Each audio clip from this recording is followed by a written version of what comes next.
going on? Welcome back to another day in the mind with the scientific spiritualists. And today's topic of discussion will be a controversial one. It'll be a sensitive topic. We will be discussing marriage and polygamy in the Bible. Now, those two words automatically bring a lot of shock value, a lot of emotional responses to hearing those words. And of course, like we do everything on this channel, we like to analyze and break down and make relevant to the topic to our current times and what that would mean to us. So, of course, when we're starting with the Bible, the Christian Bible, we start with Genesis for our first example of seeing an established couple, okay? Of course, with less detail, the first couple I'm mentioning about is the man and woman made on the same day, on the sixth day of creating the earth, according to Genesis chapter 1, verse 26. In this passage, we have very little detail about the concept of marriage. There is no detail about love or the bond or the union. There is just the creation of man and woman at the same time, and that they were good, and that they should multiply and be fruitful and take dominion of the earth. Okay? And then we get to the second creation of man, again, Adam and Eve. This being a little more detailed story about quote unquote marriage, but yet again, not a lot of details about love, the basis of it, and the foundation. As we take a look into that, we can see that, of course, Adam, his first companion was not thought to be his wife by God. Instead, it was an animal. And that didn't work out, so God then decided to then put Adam to sleep, take his rib, and make his second wife, Eve. Why do I keep mentioning this second wife and the first wife? Well, for obvious reasons. It's very vital for us to understand what that means or what that represents. Okay, since God made man and woman, according to the Bible, on the same day, on the sixth day, he did not make man first and then put Adam to sleep and then make Eve. He made both of them at the same time according to the text. So what would that look like? Well, from my understanding, that would mean that the woman was equal to Adam, the first. She was equal to him. She wasn't meant to be submissive. She wasn't meant to follow his orders. She was made an equal. Now that gets overlooked a lot in church in everyday conversations, because when women and men start to have this conversation about marriage, about love, about union, about commitment, where is the foundation for us to base all things off? Of course, the Bible, like most things.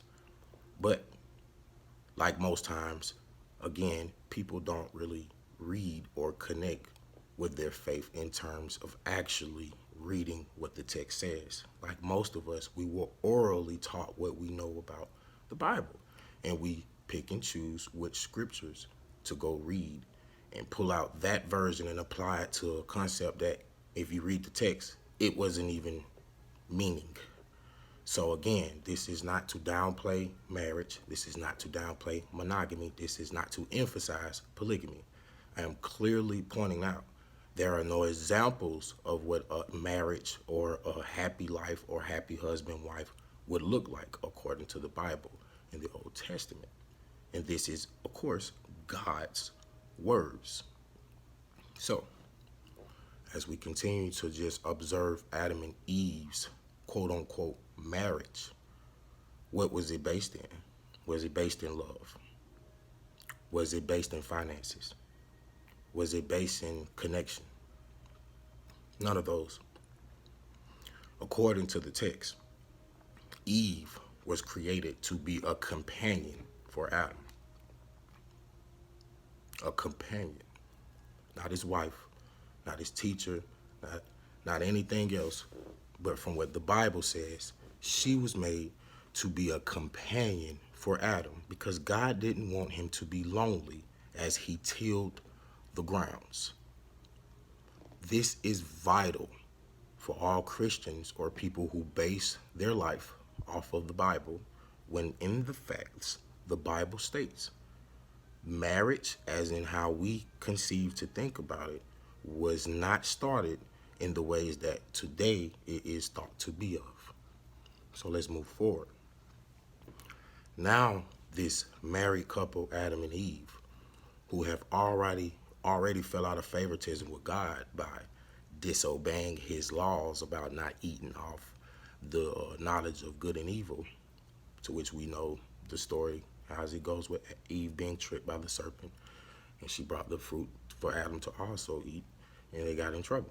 Okay, so that's already the first example of a bad marriage, and then the example of God pretty much saying that the woman who is easily gullible, who he created again, a more submissive woman the second time, because remember Lilith, the equal one? That didn't work out. We didn't get much detail. She just was kicked out. God put Adam into this garden, and now he has to make a new companion, to which he did not want to make a woman for a second time. He tried the animal.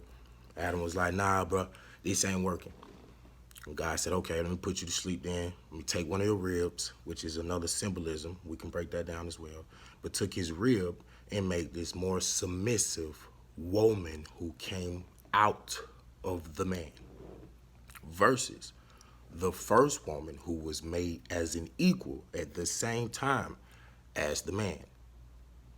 Now, what could that equal or same time be referenced to? Okay, let's just say the black woman was that first woman who was made equal with her man, right? Let's just go there. And let's say the second woman was every other woman to come after the black woman in a representation type of ideology, right? So what that means now is that God, in some form or fashion, did not want the woman to be at equal setting with the man that he first created them to be. Why is that?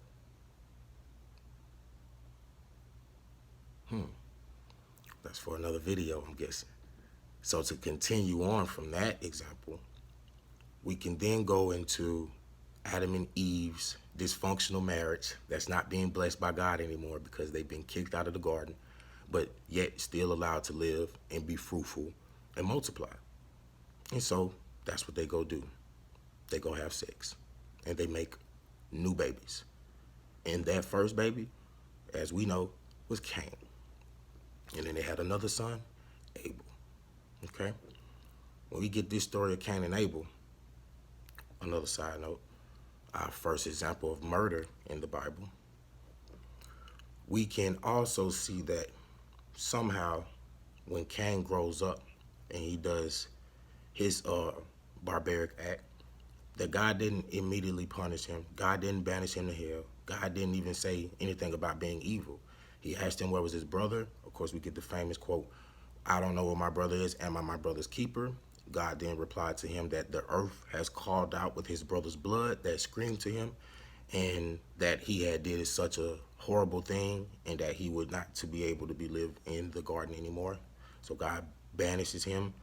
Cain then mentions that people outside of the garden will want to kill him, quote unquote. That's another topic. Who are these people outside of the garden? Because remember, it's just supposed to be his parents and his brother who he just killed. But then God replies to him, nobody will touch him. He puts an X on his forehead, which is a sign that he should not be touching. Anybody that harm him will have sevenfold vengeance. Very deep things to break down, but we'll stay on topic with the marriage part. It also begins to say that then Cain is kicked out and sent to the land of Nod or Canaan, a new land, and he has his wife accompany him. Where does this wife come from? Of course, if you study the Bible, you know there aren't mentions of where the wives or the women that come out of nowhere in the Bible are speaking of, because they only speak in terms of the children Adam and Eve have, and they only mention Cain, Abel, and Seth, while mentioning that they had several other children, but not by name, and they were women and boys. So here is the connector for those who get confused about those points. What happened was Cain and Abel were both born with sisters at the same time. Every person had a twin, and those twins were called their wives. This is why when they pop up in the Bible, you have no identity of where they come from because they were their sisters. They automatically had to do incest, and each person had to pair with their sibling. Now, the more detailed version to where I'm getting this story from is the Holy Tablets. So you can reference to that when you have your free time to catch up in that story. Or you can also look into the older Genesis or the Hebrew tablets, and then you can find a more detailed version of the things that switch around the storyline. So to fill in those gaps, because we have to know where these women come from, let's go back to them being their sisters. Now we have the sin of incest yet again. Yet there are also people on the planet that's outside of Cain, Abel, who is now perished, and Adam and Eve, and their children they had not had yet. So who were these people? So, side note, as we see that even Cain, quote unquote, an evil being now, because he's the first to manifest his murder into this tropical world that we, not supposed to exist, he's still blessed with the wife. He still has marriage to some extent of what marriage is. And they go on to bear more children. Now, as the story continues, we further down and there are continuing marriages and children being reproduced. There are not many stories about those relationships within those marriages or how we came to see marriage today. They're pretty much binding situations that are meant for us to reproduce, and then the details of how that happens is a lot more weirder than we're taught. So let's move forward. Because I don't want to skip around the Old Testament and just kind of want to keep it into order, we can go from Adam and Eve, we can go to Cain, we can go to Enoch, the seventh from Adam, these generations now. And then from Enoch, we go to Lamech, and we go to the quote-unquote Noah. And from Noah, we get Nimrod. And from Nimrod, we get Abraham. So we'll start from Abraham, since this is where the Old Testament and the religions, Judaism, Christianity, and Islam were birthed with the meeting of Abram, as he was called before he adopted the name Abraham, in the Old Testament. Now, some background about Abram was that he was a Sumerian originally, not a Hebrew, a Sumerian. This is important because it goes back into the Sumerian civilization, the culture that existed before, that key word I always mention, the Anunnaki. He has a direct lineage to this time period. Abraham was said to have been born in the time of the king Nimrod. If you know anything about Nimrod, you should read the Tower of Babel. He was the uniting king who united the whole world at the time, which was Babylon. And he made the world, well, his side of the world, one place, one unity, one language, one peoples. And they did some marvelous things when they worked together. In fact, the Tower of Babel speaks about him building a tower that touched the skies, and that God and the angels had to come observe it, see what they had done, and then come down, scatter them abroad, and confuse their languages. Another video. Back to Abraham and how he popped into this situation. Abraham was but a baby, or not even born at the time when Nimrod was doing these things. Nimrod was said to be a tyrant king. He also had astrologers and sorcerers and clairvoyants and all these type of things like most kings do, and they read astrology. So the astrology people was telling him that there was got to be a king, a messiah, somebody that was going to come overthrow him, about to be born. And just like many times we see with Herod and the Jesus story and so forth, every time a king gets the knowledge that there's about to be a new king or person born through the astrology, this is how they do these things, they start to then try to kill off these soon-to-be kings that can threaten them, the first sons. And so just like Moses' time, just like Jesus' time, this is what Nimrod did. He then tried to kill off all the firstborns that could threaten his power to be. Abraham's mother and father somehow caught wind of this and got him out of the way from being a part of that. And Abraham grew up under the teachings and the knowing of the Sumerian patronage or the Sumerian gods. So he was very important in the sense of being the connection from the ancient times before his ancient times started. So then it gets deep when God himself, Jehovah, or whoever you want to call him of the Old Testament, specifically chooses Abraham to be his person of his Moses, his leader, if you will, because Abraham then makes a pact with God to do his will in return so that he will have more seeds than there are stars in the sky. So he made a covenant with God to follow his rules and do what he was told. And he led what we now know to be the first Judaism Christian religion to be born out of ancient Sumeria Assyrian times. Now let's get back into Abraham's story with his marriage and his polygamy. Abraham's wife was named Sarah, who also happened to be his half sister, like many people in the Bible. Like that settle in. His half sister. They had different moms. So Sarah and Abraham, bonded from getting out of the times of Nimrod, had to escape to the land of Ur with his nephew Lot. And this is when we get the Old Testament story of Abraham, Sarah, and Lot starting their pilgrimage out into the lands. Well, they go across Europe and they land in these different places now, coming out of Samaria or Babylon. And that's where we get our story from Abraham having this covenant with God, and it starts from there. He gets wealthy. He's the man at the time. He gets a lot of cattle. He gets a lot of respect. He's also a militant military leader. Just like most of the people God chooses in the Old Testament, these people are not just chose because they're righteous and holy. They're chose because they have military strategy thinking, and they are willing to take orders from beings higher than themselves and follow those orders all the way down to almost killing their own children, because God would test them in those ways, as he did with his son Isaac.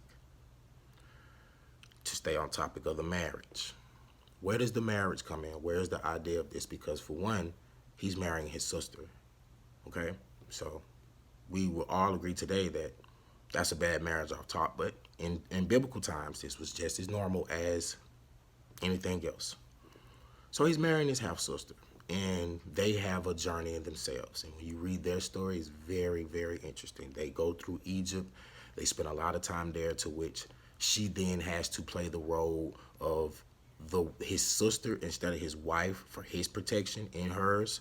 She ends up getting her tubes tied while there by the Pharaoh, because the wives of the Pharaoh were jealous that she was getting impregnated by him. So she ended up getting her tubes tied. That was part of why she thinks she couldn't have babies neither, and we'll get to that later. This is also where Abraham learns the knowledge of Egypt, and he picks that up with his knowledge of the Sumerian guys already.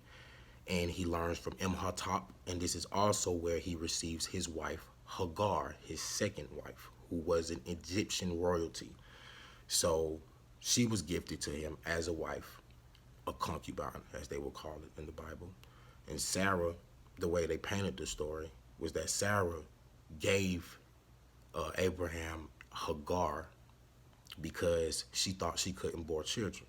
So she wanted her slave, Hagar, to get impregnated for Abraham on her behalf. And such they did. This is how his son Ishmael was created. Now, Ishmael is a whole different lineage that will go on to father the Islam line, and we'll get into deepness of that. But for this story, we'll stay with Ishmael and Jacob, the two sons that will come from Isaac and Ishmael. the two sons that will come from Abraham's early marriages with Sarah and Hagar. Now, if we know any situation where a man has a child with one woman and then later has another child with another woman, those children are siblings, but they grow up in this weird competition because the mothers don't get along. The mothers are indifferent. And so in this situation, it wasn't much difference for Abraham's wife, Sarah, to become one of those tyrant women, and she did. And immediately after she bore her child, Isaac, who she didn't think she could have at the age of 90, she then resented having Hagar have a child for her, Ishmael. So she quickly wanted to reprimand any type of receivings that Ishmael would get for being the firstborn, and she wanted to banish them out. And so she did. She banished her and Hagar out. It was very harsh. Abraham had somewhat of a heart, but couldn't because he always put Sarah over anything, and he only looked at Hagar as a wife, a slave, I'm sorry. And so Hagar, being a female in her time, she didn't know what to do with this. She was down to her bit. She wanted to give up, wanted to die probably. And this when an angel came to her and told her the destiny of her son. And this is the story when she finds the well in the desert and feeds Ishmael, and he grows up and becomes who he be.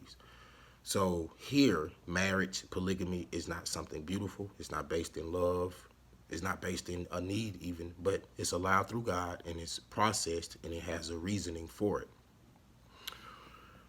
As the story goes on, Hagar later ends up dying, and Sarah ends up dying as well eventually when they get much older, and Abraham as well. But through Abraham's lineage, he has a multitude of kids, to which they only speak about two, Isaac and Ishmael. We know Isaac ended up inheriting. Isaac was also the son that was to be sacrificed as the example before God sent the angel to stop Abraham and then use a ram or goat to sacrifice instead of his son. That's another story. Then you have Ishmael, who would grow up to be the warrior son, the red-headed son, if they would call him. And his lineage will come down the line of Islam in a different storyline from how the biblicals are set up. And we'll jump back to that. But to stay on Abraham, who became a great man in his times. He was a wealthy military guy, a polygamist by his nature. And the concept is a lot deeper than people give. He actually was the first person, quote unquote, to be in contact with extraterrestrials, or what we call God. And this story we now know as the Old Testament has so many relevant issues and topics that relate to us in terms of what was happiness in marriage in this story. When we look at the setup of this, marriage was nowhere included into being this, what we made it today. It was more of a partnership. It was more of a bonding, a journey together. In fact, of siblings a lot of times when we go back into the Old Testament, these were siblings who were married to each other. And that's a different conception in itself. As the story continues, we follow the lineage of Isaac and his sons, Jacob and Esau. Jacob and Esau then have their polygamous situations, and then they have children, and then the story continues all the way until we get into Egypt, from one of the sons of Jacob being sold into slavery by his brothers, and he ended up becoming one of the highest ranking people in Egypt at the time. And this is how we get the Israelites inside of Egypt, which then brings us to the story of Moses.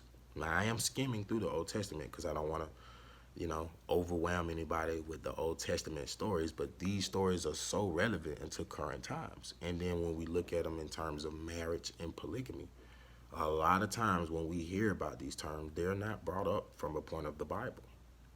And a lot of you probably never even knew any of these things that I'm telling you.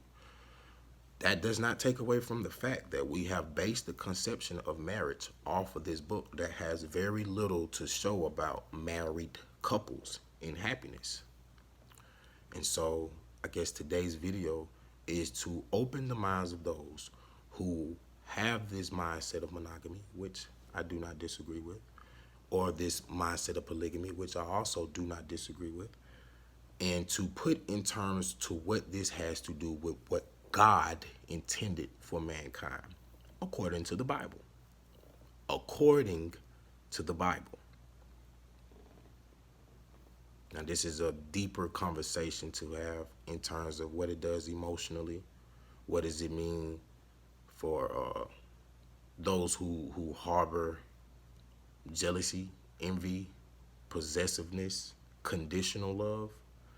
Because in terms, monogamy represents this beautiful union of commitment, love, sacrifice, resilience for one person, which is a beautiful idea.